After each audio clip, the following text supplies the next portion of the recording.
कृष्ण का गोकुल में आगमन। देवकी के 8वें बच्चे का जन्म अर्धरात्रि में हुआ। बहुत तेज आंधी चल रही थी, बिजली कड़क रही थी, बादल गरज रहे थे और बहुत तेज वर्षा हो रही थी। उसी समय कारावास में चौंधिया देने वाला प्रकाश हुआ।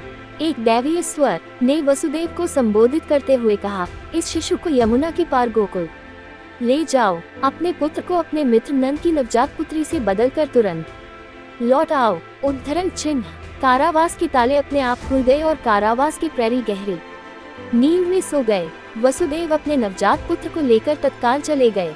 यमुना नदी, जो उस समय बहुत क्रोधित अवस्था में थी, शांत हो गई और जब वसुदेव यमुना के तट पर पहुंचे तो उसने बीच से मार्ग बना दिया व भगवान विष्णु के भक्त शेषनाग ने अपने फन को नवजात शिशु के ऊपर छत्र के समान तान दिया। वसुदेव को यह बात समझ में आ गई कि यह बालक कोई साधारण मनुष्य नहीं है, इसकी रक्षा स्वयं ईश्वर कर रहे हैं। अपने पुत्र को सिर के ऊपर उठाए हुए उन्होंने यमुना नदी को पार कर लिया और तेजी से गोकुल में चले गए। गोकुल में वे नंद के घर गए। वहां उन्होंने नवजात शिशु को यशोदा के साथ सुला दिया और उसकी नवजात पुत्री को लेकर मथुरा वापस आ गए। कारावास के फाटक पूर्ववत बंद हो गए। जन्माष्टमी, नंद के पुत्र के जन्म का उत्सव गोकुल गांव के निवासियों ने नाच गाकर मनाया। सभी घरों में वंदनवार व ध्वज लगाए गए थे और घरों को रंगोली से सजाया गया था। गोकुल की स्त्रियां यशोदा के पुत्र की दैवीय सुंदरता और आभा से मंत्रमुग्ध थीं। उस सुंदर बालक से आकर्षित होकर दूसरे बच्चे नंद के घर के बाहर एकत्रित हो जाते थे। ये कब इतना बड़ा होगा कि हम इसके साथ खेल पाएंगे, वे प्रसन्न भाव से सोचते थे। आज मैं स्वर्ग को स्वयं सजाऊंगा, विश्वकर्मा ने घोषणा की। देवराज इंद्र तथा अन्य देवी देवता स्वर्ग से नवजात बालक पर फूल बरसा रहे थे। ब्रह्मा और महेश ने मुस्कुराते हुए बालक को आशीर्वाद दिया।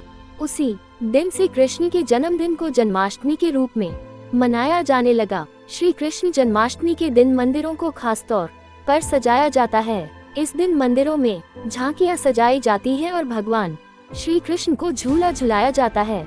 जन्माष्टमी के दिन देश में अनेक जगह दही हांडी प्रतियोगिता का आयोजन किया जाता है। दुष्ट राजा कंस मथुरा नगरी का दुष्ट राजा था। वह बहुत निर्दयी था, लेकिन अपनी बहन देवकी से अत्यंत स्नेह रखता था। देवकी का विवाह शूरसेन के पुत्र वासुदेव से हुआ। कंस अपनी बहन देवकी से इतना प्यार करता था कि वह स्वयं देवकी और वासुदेव के रथ को हाँकता हुआ चल पड़ा। तभी उसे एक आकाशवाणी सुनाई दी, हे मूर्ख कंस, क्या तू जानता भी है कि तू किसका रथ हाँक रहा है? वासुदेव और देवकी की 8वीं संतान के हाथों तेरा वध होगा। उद्धरण चिन्ह। उद्धरण। ये सुनकर कंस गुस्से से भर गया। उसने रथ रोका और अपनी तलवार म्यान से खींच ली। वह देवकी की हत्या करना चाहता था। तभी वासुदेव ने कहा, हे कंस, मेरी पत्नी की हत्या मत करो।